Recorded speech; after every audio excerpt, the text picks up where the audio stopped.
So good evening, guys. We're here tonight, January the 27th, 2026, for the Big Picture Ag Pros call, the first one of 2026. And I got to tell you, I'm kind of excited about this.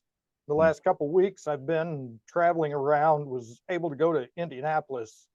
I guess that's 2 weeks ago now that Genesis Ag had a meeting in Indianapolis. They had David Hula in speaking, and also Josh.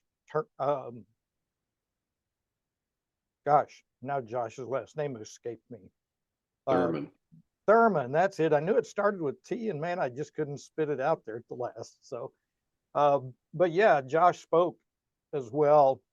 And one of the really cool things was, since I traveled so far, I spent an extra evening. And that night, Philip and Josh and David and everybody was still there. So we went out to dinner, got a little extra time to spend with David. So that was really enlightening. Some really interesting conversations that came up. He pointed out a few things that in the future I'm going to kind of start looking at a little bit differently as we go through the season. And as we get into that, I'll share some of those secrets with you guys when we go to the field together. So that's kind of a little teaser of things to come this summer. But that was really good. And then have been having a lot of conversations. Was able to go up last week and spend a couple days with John and Andrew, meeting with a few people and just digging into things as we get into that time of the year. And it is that time of the year when a lot of us were starting to look at budgets and things like that. And in this season, this particular year, obviously we all know that things look kind of challenging, but it brought to mind kind of another concept. It's something I've thought a lot about over the last couple of years, but it just kind of started getting a little meat on the bones the last week or two. So I guess I'll just kind of dive in and start talking a little bit about what that is. And I kind of wanted to start talking in regards to the fact that farm profit and baseball games are all one in the same way. They're built on the backs of singles and doubles and an occasional home run.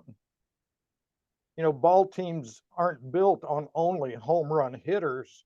Just as stability on your farm isn't achieved by counting on setting a new record every year. Who do the coaches put in the first three batting positions typically? They put in their most consistent hitters, right? And you want to do the same thing, especially this year. As we talked about, it's kind of a challenging time of the year with the budgets, and sometimes it can be hard not to get all twisted up and make knee-jerk decisions. But this is a critical time not to let our emotions run away. It is the time to lean into your experience, those products and practices, the singles and doubles that are proven to work for you. And it's the foundation of your system that I always talk about. And that's kind of where this concept of practical profitability, focusing on the things that you know work while making sensible decisions on ways to stretch. I do believe you can create a lean, mean, effective game plan that will perform in any stages of the economic cycles that farming experiences. We've all been around this game long enough to know that everything cycles, prices go up, prices come down of both the inputs and our commodities. And it's important, Philip talks about this a lot, those of you who've been able to attend our meetings. Philip talks about sometimes we do have to tighten our belt a little bit and pull back on what things and focus on those things that we know work for us. And to me, that's where being your farm's expert will ensure that you're in control in almost any situation. So tonight we're going to touch on a couple of the key items that are important, I feel, for you to put attention on, especially at this time of the year. This is going to be an ongoing, probably, theme as we go through the year a little bit, because I think there are a lot of different aspects we can bring to it.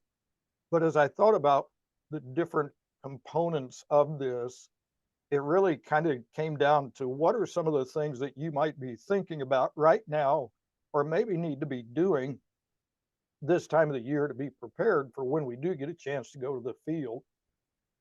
So some of those foundational practices, and this is kind of ways to add bushels without additional inputs. So the first thing, and if any of you that have ever heard David speak, what's the one thing he's relentless. It comes up every time he speaks, and it's getting your planter right. Have any of you guys ever heard David speak about that? Yeah, last year at Ames, yeah, Yeah, he's pretty meticulous for sure. he absolutely is. Um, and there's a reason for that. I think that's probably one of the biggest components that he and a lot of the really high yield guys have really kind of brought to the forefront for us is how important that start of our crop is and getting it off on the right foot, that planter, getting it right so that everything's working the same.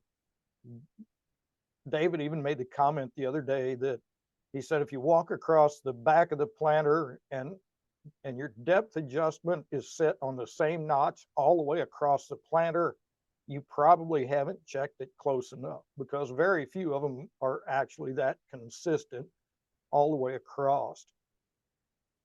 And it's easy to think, oh, but does that really make that much difference? And I guess that's one of the things I kind of wanted to talk about tonight and maybe bring to light. And to do that, I'm going to bring up a couple of things here and share my screen. So as I said, this is an ear assessment from, it's very typical of what I see a lot of times when we go into the field and do these in the end of the year, when we start looking at what's the potential of the ears that our crops can produce. And you can see on this one, there's a lot of really high numbers. There's a 354, there's a 307, a 351, 364. I mean, a lot of really high numbers that show us our crop has the potential to produce some massive ears. But when we plug into this situation, and sorry on this one, I don't know, I can't get that to move. Oh, there it went. Okay, there. Now we can see it a little better. But you can see in this particular situation, there were 8% deficient ears. Those are the kinds of things that start adding up. And when you extrapolate this out to the effective population and average out what all of the ears would have made, the estimate that this came up with on this little section of field was a 243 bushel average. But yet we look at how many we had. I think it was 8 out of 23 were over 300 bushel yield potential. So that tells me a lot of things. The first one is we all worry about how do I get to 300 bushel yields? What kind of fertility do I have to push out there to do that? Well, in this instance, there's quite a few plants that would have made that. It's just a matter of getting that consistency. And I think that's what David and many of those guys try to drive home, is just how crucial that plant to plant consistency is. And that does start with a planter. It does start with finding the best conditions we can and looking at what things impede our crop to get started. So what this one is from another field a couple of years ago. And you can see a little bit more population in this particular instance, but only 4% deficient ears. When you look down through this, a lot of 300s. I mean, there's a 391 I mean, that's a 12-ounce ear. That's 3/4 of a pound ear. But there's a lot of consistency down through this particular plot. And This one actually did turn in. I wasn't able to get into the exact spot uh, where he was going to harvest his contest. He didn't want me playing around in there. So he made me go over to off to the edge of it a little bit. So in this particular little spot, it's showing a 302 bushel yield. Um, he actually turned in a yield that was over 330 bushel on this particular field. But you can see a, a couple of the numbers might have been higher than the previous one we looked at, but there's just a lot more consistency to it. And again, that's I think where David's trying to help us improve is how critical that start is. So when we start talking about what are practical ways that we can potentially uh, make improvements, oftentimes we look at how do I change my micronutrients? How do I focus on this or focus on that? And sometimes we overlook some of the more, I don't want to say easy, but some of the basic steps here are thinking, oh, maybe I can pick up 4 or 5 or 6 bushel with a micronutrient. Well, how much could we pick up if we really focused on getting our planting as optimum as we can? And in regards to the first one that I showed, I will tell you that that individual has made great strides in, because as we looked at the variability from plant to plant, he's learned to focus more on that. And in the past year or two, his consistency has improved dramatically. So I think that's a great thing. So again, focusing on, is our planter in the right kind of condition? Are we good to go with that? So this is an Invigorate trial, or actually flag test from Invigorate trials this spring that I did. And we all talk about how important consistent, even emergence, first day emergence, what that really plays into in this particular case. And this was planted around the 15th or 20th of April. Pretty decent conditions. It really wasn't bad. It was pretty decent time of the year, good soil conditions and things like that. But as we walk down through this and we look at it at the day one, this is the treated versus the untreated. And actually the easiest way that I look at it is when we move over here to the right in this column. In the first plot, we had 89% of the treated up were the first day, and only 45% the second day, or the untreated. So 89 versus 45. On the second one, it was 79 versus 65, 76 versus 56, 97 to 82, 91 to 70. And so it's certainly in this particular case, Invigorate showed a great improvement. But when you look at the rest of it, the second day plants, there's a yield drag a lot of times with them. Third day plants certainly in almost every instance will end up costing you yield. And if you're not doing some flag tests, I think it's something you really should consider. One of the things that David talked about was when he starts trying to decide which fields he's going to push for his yield contests, he doesn't pick that out before the year starts necessarily. He may know which of his fields have the best potential oftentimes, but even within that, he conducts the flag tests. He checks to see, did we get those plants up in that tight window, in a good tight window where things would get off to a good start and be consistent. And I think that's an area that sometimes we overlook, that we don't spend enough time in looking at.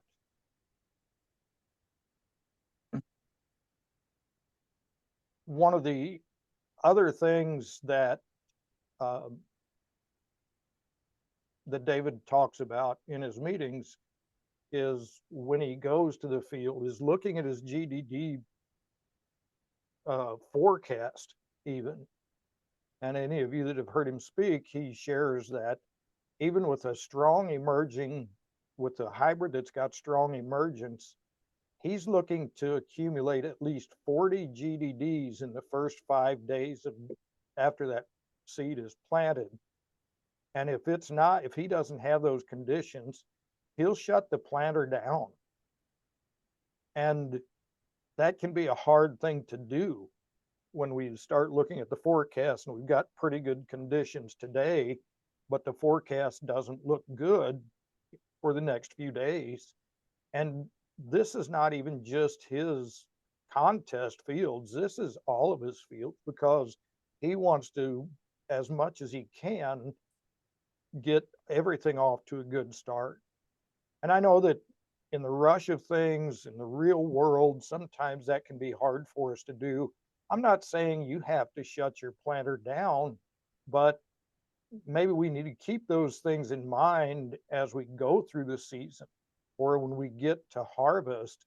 You know, sometimes we get into a field that, hey, it just didn't yield where we thought maybe it should. Do we ever go back and reflect on what were those first 5 or 7 or 10 days? How long did it take to get that crop out of the ground? Things like that can easily cost us 10 or 15 bushel. And when we start looking at years like this, you know, what does practical profitability mean? It means controlling as many of those basic things as we can.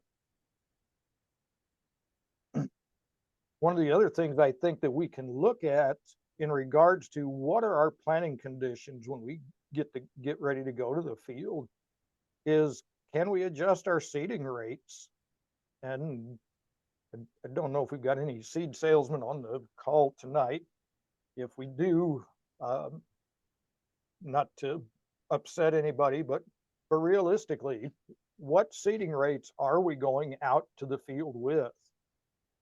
In my mind, oftentimes in many cases on corn, if you're not approaching close to 10 bushel for every 1,000 final stand that you got, I'm not talking your planting population, this is what's your final stand. But until you're starting to get close to that 10 bushel per 1,000, so for a 240 bushel crop, you know, 24,000 plants should do that. Am I telling you should automatically plant 24,000? Not necessarily, but you might think about it. In some cases, you might be able to trim 10% off of your seeding rate and still maintain your yields.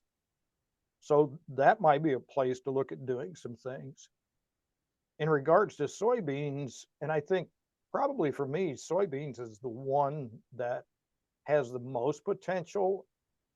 If you're going to the field and you've got great soil conditions, you've got a great forecast, you know, maybe we can start backing off of those populations that we drop. A lot of information, especially if you can get those soybeans singulated, we can kick out some really good yields at populations less than we used to think we needed to have out there. Have you, I guess maybe just a quick question, have any of you guys played with your populations on beans or corn at all, and what are you finding there?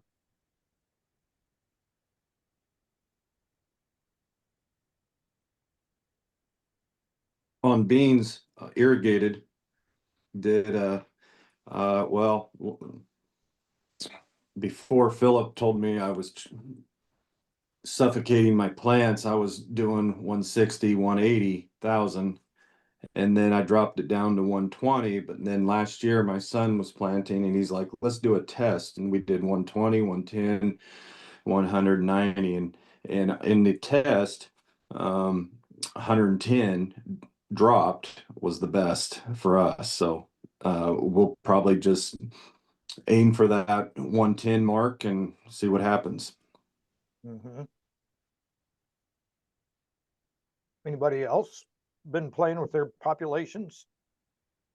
I have not deliberately done what Ryan just talked about, but I will tell you, I've been surprised on soybeans in particular. I've seen some pretty thin stands of beans after some weather events, and I'm always surprised at how well they yield for how thin they look, sometimes 2 weeks after planting.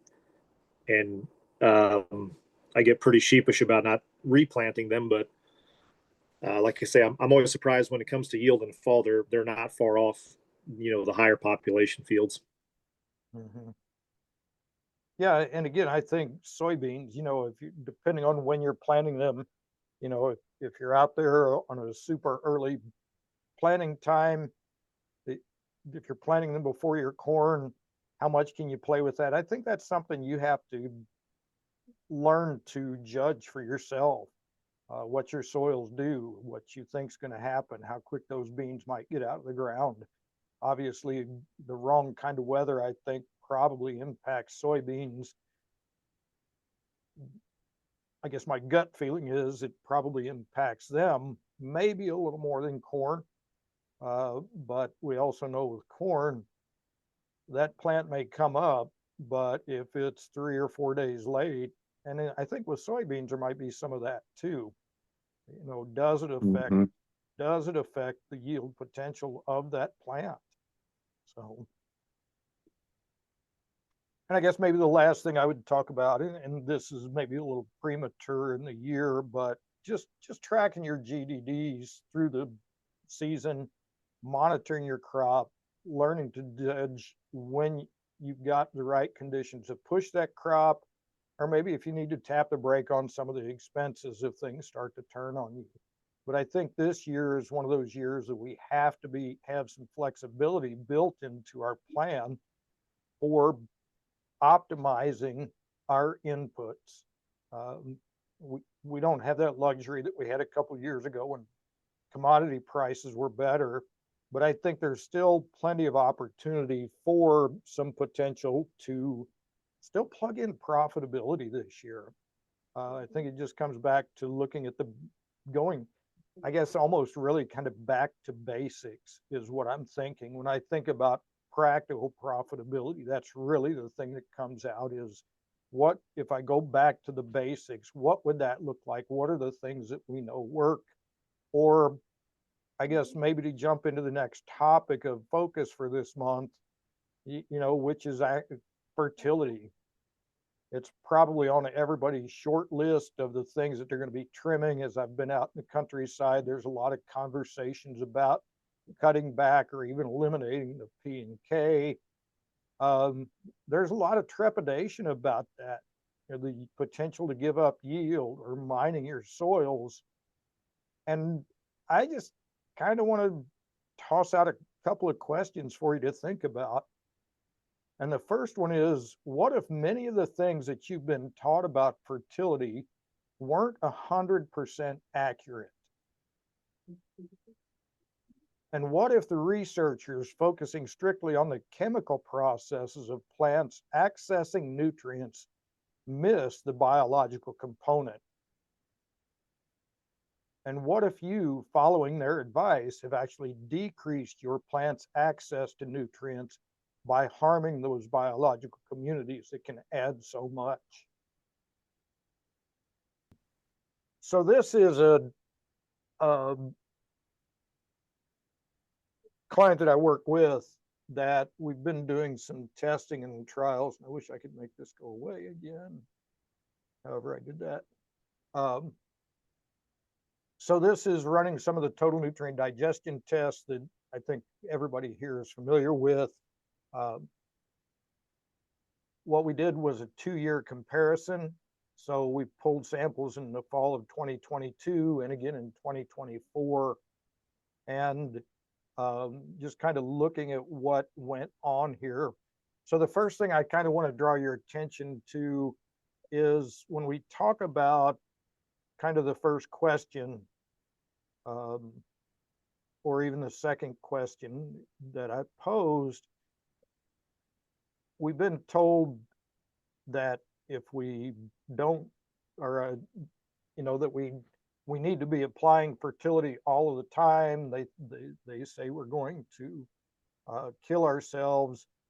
Well, one of the challenges that we find with these total nutrient digestion tests is when you look at these two columns, which are the available nutrients, versus these two, which are the total nutrients that are in the profile. On phosphorus, on these two examples, there's 5 and 7% of the total is all that's in the available component.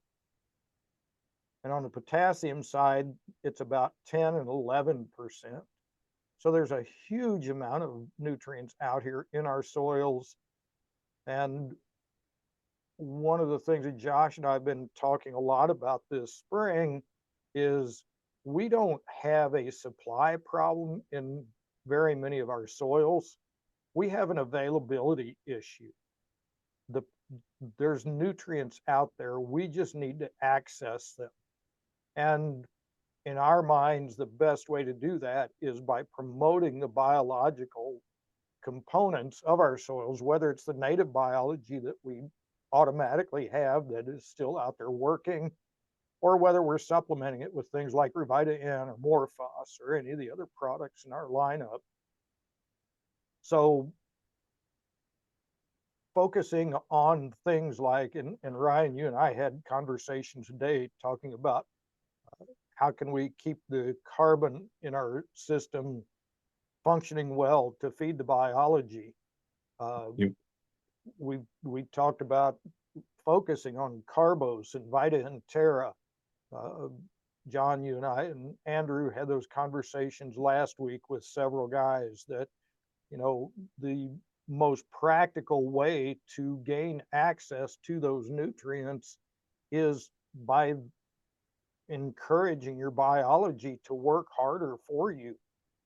So that's been a big focus for us. And I think it should be a focus for everybody, is plugging into that part of your system and letting it work for you.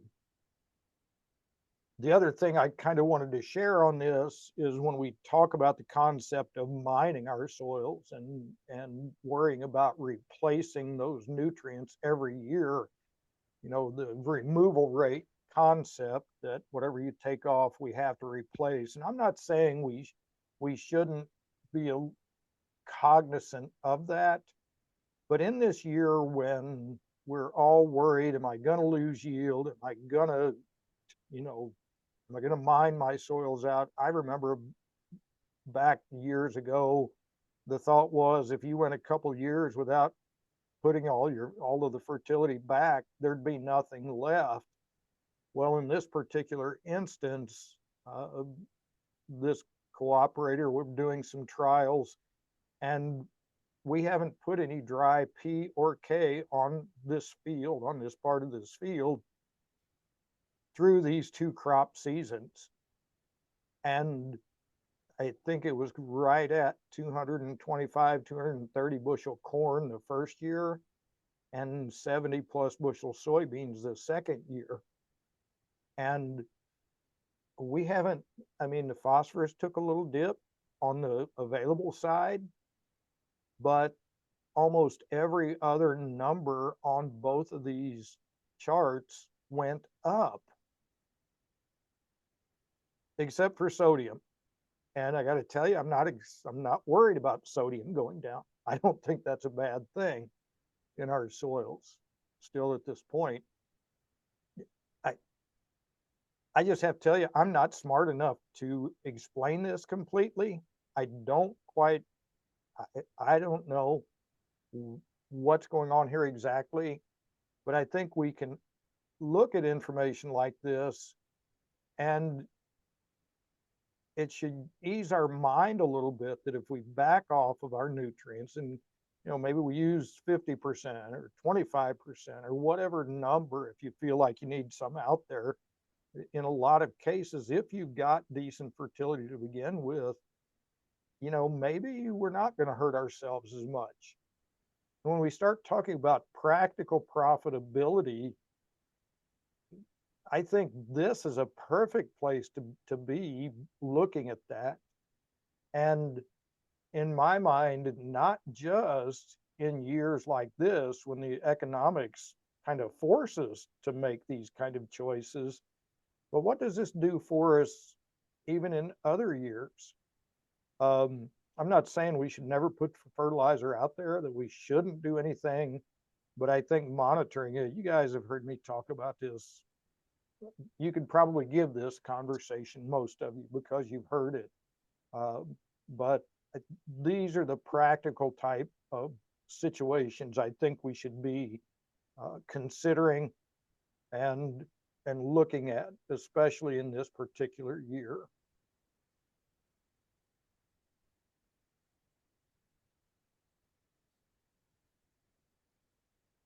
Any thoughts or comments on any of that at this point? The next topic I wanted to talk about, and Ryan, you kind of coined a new phrase that I told you I was going to steal, so, but I will give you credit for it, at least tonight. That's fine, take it. But we were talking earlier today about nitrogen rates and what we might be able to do there. I think we've had this conversation with several of you guys already. Obviously, I think we should all be doing nitrogen tests, trials every year,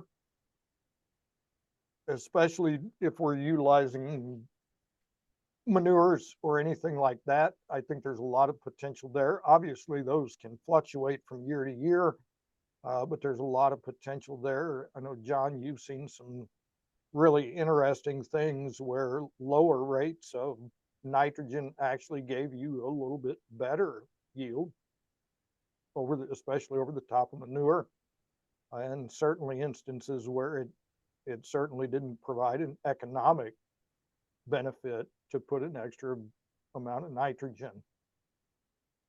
So I do think we should obviously be doing those kinds of trials, honing in what kind of rates we can get away with, especially if you're working with some of the products like Revita N that will offer kind of a cushion for you in there.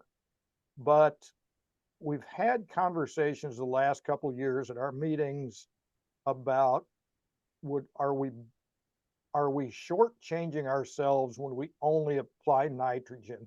I know a lot of us today we're adding sulfur to that. I mean, that's obviously a good thing. We could dive into how much sulfur we need in the total system. I think there's a lot of conversations we could have around that. But if we're focusing maybe this evening just more on the nitrogen component, what things really work within our plant to optimize that plant's capability of converting that nitrogen? And there are some other things that are pretty commonly talked about. The term that Ryan coined today was the Fab Five, because there's kind of 5 things that seem to fall within that window. Obviously, it's nitrogen, it's sulfur, it's boron that we talk about, it's zinc, and then a carbon source, which for us would be Vita and Terra. But all of those things work together to optimize a plant's potential to convert that nitrogen efficiently into the building blocks that it needs. And I guess the question that I would pose is, when we're making our applications, should we be doing some trials with, if we make sure that we've got a little bit of each of these components in there, can we reduce that nitrogen rate even more and get efficiency out of it because of what we've got in there? I don't know exactly what those numbers look like. I think it's something that would be a great conversation point for us as we move forward and kind of look at, how do we implement those? If you're looking at with the Genesis program or the Fulcrum products, Ryan and I were talking today, if you're trying to incorporate boron and a carbon source like Vita and Terra, the Stable B is a great product for that. that actually you can buy that product as a combination product cheaper than you can buy each the boron and the Vita and Terra and combine them yourself. So it makes handling easier, makes a great product to utilize. But I do think taking a look at putting this combination together, especially if you're going to be trying to optimize um, your total nitrogen rates. And of course, when you're working with the sulfur components, you guys all know you're going to give some credit for whatever product you're using on that for your nitrogen as well. So, just making sure we're plugging in all of those numbers, looking at things. Hey, Mark, real quick. Yeah. I guess I've not heard of Stable B. Did I hear that right? That's your boron product mixed with Vita and Terra? Yes, it is, Jeremy. Yeah. So in the Fulcrum lineup, we do have, we've got a 10% complex boron, but a few years ago, Philip and Josh decided that felt like if we combined it with the Vita and Terra, that it would kind of help hold that boron in the root zone a little bit longer. And that's turned out to be a really popular product for a lot of guys. It does have a pretty strong blend of Vita and Terra in it. So a lot of times Josh and Philip will talk about trying to put, for every 30 to 40 pounds of nitrogen, dropping a pint of Vita and Terra in it. And depending on what rates of the Stable B you might be using, that might actually get you to enough Vita and Terra to kind of siphon the salts in that nitrogen, as well as help hold it in that root zone, help get it into the plant. So you can kind of kill two birds with one stone with that product. Yeah, anytime you can combine products, that makes it easier. Yeah, exactly. And I guess one of the other things that John and I have had some conversations about this winter is sometimes we go out and we do trials with a product like boron or a product like a zinc, and oftentimes we put a pint or we put a quart in and we go out and harvest, and we may or may not see a bushel or two change. And one of our questions has been, and it really reflects back on Philip and Josh during their first podcast, talked about pushing that envelope, not being afraid to break something. And in regards to some of these types of trials, maybe we should be trying, instead of just doing a pint or a quart, maybe we should up those rates. And it might be that our plants just need more of it to really get us to where we need to go. Obviously, this isn't something I encourage anybody to do across all of your acres, but it's probably one of the trial processes that I've got in my mind as we move into this upcoming season, is if you're going to be doing a few trials of some kind, how maybe we can coordinate a few of those things and just push the envelope a little bit and see if maybe a little bit more gets us that kind of response we're looking for. Hey, real quick, in regards to nitrogen and sulfur, we've always had a 10-to-1 rule, right? And I know you've encouraged me to change that more to a 8-to-1 or 7-to-1 even. I mean, how far can we push that before we break it? What's reasonable to increase sulfur or reduce nitrogen to create a certain ratio there? Well, I mean, it's 5-to-1 out of line to try. I think Philip was talking that in December, I think his comment was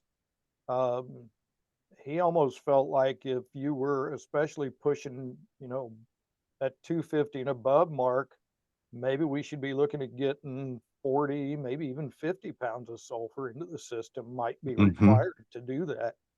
Sure. So at that point, so yeah, I think 6-to-1, 5-to-1. I really don't know exactly where that needs to be, Jeremy. I think that's sure. Again, but I do feel like I do feel like that's a component that sulfur is probably one of those things that we still haven't, maybe it might be one of the few that the moron theory we still haven't gotten maxed out.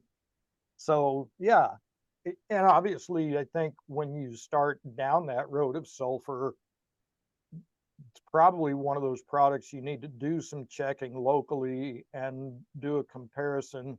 What's the best approach for you to do? Do you want to use AMS or do you use some ATS, depending on what your nitrogen program is? Sure. There's a lot of guys seeing success utilizing AMS as well, or maybe it's a little bit of both. Right. Obviously, I think having some ATS in with the nitrogen itself is a plus. But yeah, looking at how we can plug it into the system, I think makes a lot of sense. Well, I think just in general, increasing the ammonium rate as part of the nitrogen credit, that in of itself is a pretty big benefit as well, isn't it? Oh, sure. You obviously want to calculate that in there. Well, I'm just saying the ammonium form is probably Oh, a preferable form of nitrogen. So the more ATS, AMS, either one that you put on, you're putting more of the ammonium form of nitrogen on as well. right. Yeah. Sorry. Yeah, you're right, Jeremy. And especially as we get later in the season and especially into grain fill, the plants do prefer the ammonium form. And even outside of that, I think the conversion of ammonium takes less energy for the plant as well. So yeah, I think there's definitely a plus to some of that. Right. Mm-hmm. Any other thoughts or questions tonight? I've kind of rambled on tonight, guys. I think didn't have maybe as much interaction as typical, but what are your all's thoughts on some of these? Are there other avenues that you're looking at of doing things that you think might fit into a practical profitability? What things might you be considering? Mark, we talked a little bit this afternoon about what do you think if the plant is running out of carbon? Mm-hmm. And that's something that I think I want to do is just try to push on a few trials the carbon extra hard. Now, what does that mean? I don't really know yet. Haven't devised a plan, but I think in theory, want to know if we're potentially running out. I don't know. Yeah, I think that's a good point, Ryan. Actually, I think there's the potential with some of the hybrids that we have today, the way they've been selected and grown, that maybe they're not pushing as much sugar, we'll just say sugar, carbon, out through the roots to feed that biology. And I do think pushing that biology as much as we can, I don't know what that level is. That might be another one for the moron theory to figure out. But, Heath's examples, Heath was pushing 8 ounces of carbos every 2 weeks for 3 applications. And in the last 2, he went 12 ounces and saw nothing but positive impact. Certainly did not break anything by doing that. So yeah, I think there's certainly potential there to enhance that biological activity.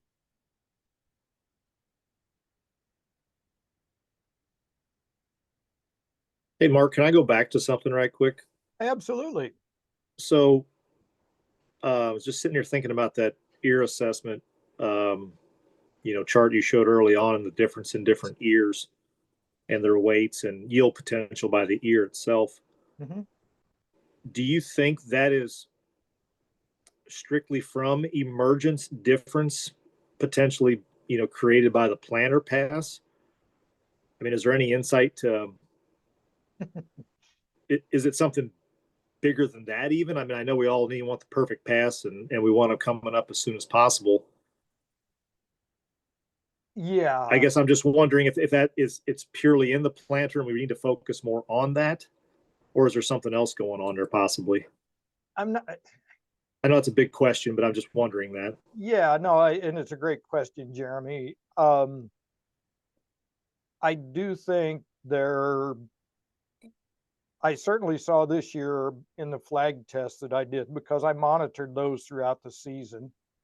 And it was kind of the thing that led me by early August, or actually even by mid-July when pollination hit, to start questioning where we were really our yield potential would be.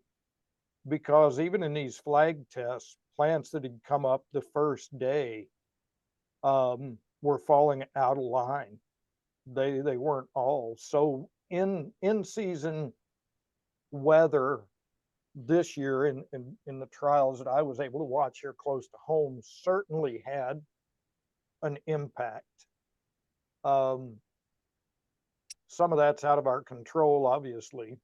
Right. Cloudy days, different things. Do I think a significant portion of it can come from the planter pass? Yes, I do. And when I say planter pass, I don't necessarily want to limit it just to the planter itself. If we're doing tillage, that can have some impact on it, depending on what your tillage process is. How consistent is the actual seed bed that we're getting that seed into? Sure. What's your planting depth? How consistent is that?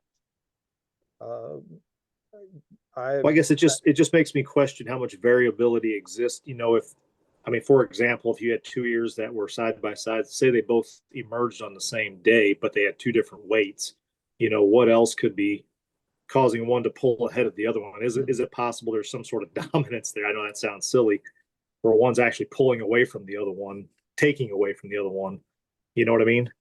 Well, sure, I do. Of course, there's some of that potential. I guess you could even go to the point of saying, does every seed have the exact same potential? And I think it's pretty easy to say, no, they may not. But when you look at what David's able to accomplish, and whether he gets a different special seed or, specially selected or processed bag of seed, I don't know. The other example that I had there with the higher yielding environment, guy's a consistent high yielder, but not certainly not in a position where he would say, going to get special seed to do that. Sure. So there can be things go on in the soil profile, I think, Jeremy. Compacted layers, Yeah. place where the grain cart ran across the rows. Oh yeah. Certainly there are things like that that can impact it. Really the only way to figure that kind of stuff out is to spend time in our field. Yeah. And look at those and take a shovel to the field and see what we've got going on. And maybe even when I know when you go to the field with the planter, the last thing you want to do is spend a bunch of time checking it out, getting down and, if you're doing tillage or anything like that, or no-till. But I do think that start is very important. Yeah. Yeah, I would agree with that. One of the other things I think a person should be doing, and So I was challenged last week to put together a checklist of, so when David was talking about his process, I mean, he pretty much gives every field the same potential to start. Similar fertility, at least on the planter, you know, all of that stuff is the same pretty much anywhere he goes. What changes through the season is dictated oftentimes by which boxes it checks off as it goes through the season. Did he get strong emergence? Did he get good weather? You know, did his first tissue test hit a certain mark? And he lets the fields choose themselves with his check boxes. But I think there are some things we could look at there. You know, he doesn't necessarily treat every field identically all the way through the season. And I think learning to make those kinds of adjustments is important, and can certainly add to our profitability. But does it take time? Does it take time in the fields? Absolutely. But I think another component that we should be doing, and I know that any of you guys that are currently doing flag tests are going to hate me for this, but we should be doing a flag test across every row of our planter. You know, when David talked about the fact that more than likely not all of your depth settings are going to be on the same notch, that speaks pretty strongly that going across the planter, different row units are going to have different challenges potentially. But that's going to give you big insight into some variability. You know, is there something going on with, I was in a field a couple of years ago, and from one row to the next, just doing my rope count at harvest, you know, one of them was, I think there was 5 or 6% difference in deficient ears from one row to the next. I think that was a planter issue. So yeah, that was a long answer, wasn't it? That's okay. There's plenty to think about there.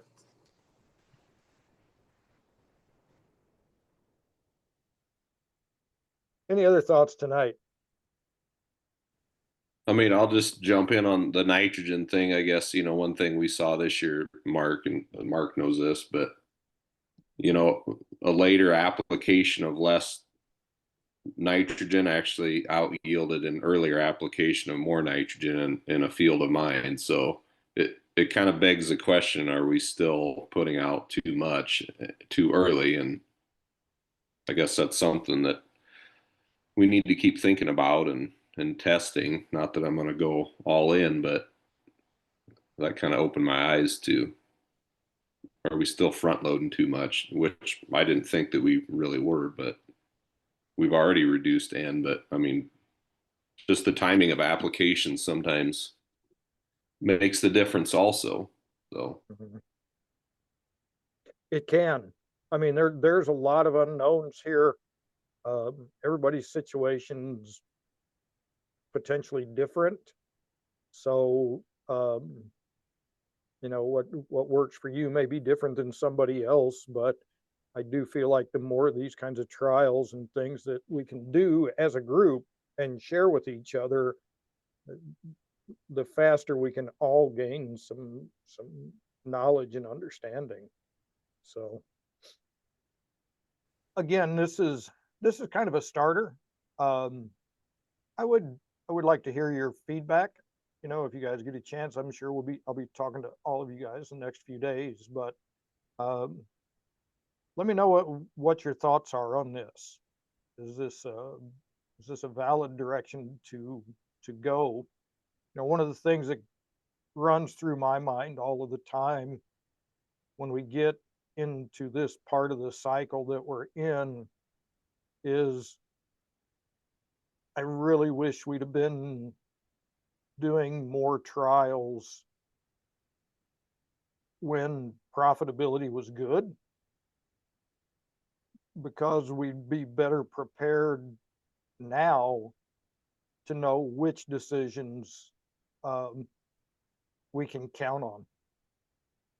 And sometimes when profit potential looks somewhat assured, we can get, I don't want to say lazy necessarily, but I think it does. Sometimes we can get a little complacent. But I think one thing that'll never go away is the more money you make, the more solid you can be, whether it's in good times or tough times. So we just encourage you guys to think about which parts of this might fit for you. You need to go through your planner, what things you need to look at. If you've got questions, I'd be more than happy to talk with you on any parts of the subject. So anyway, with that, guys, we'll call it an evening. Do appreciate you joining in for the January episode of the Big Picture Ag Pros Call. And we will look forward to seeing you guys next month.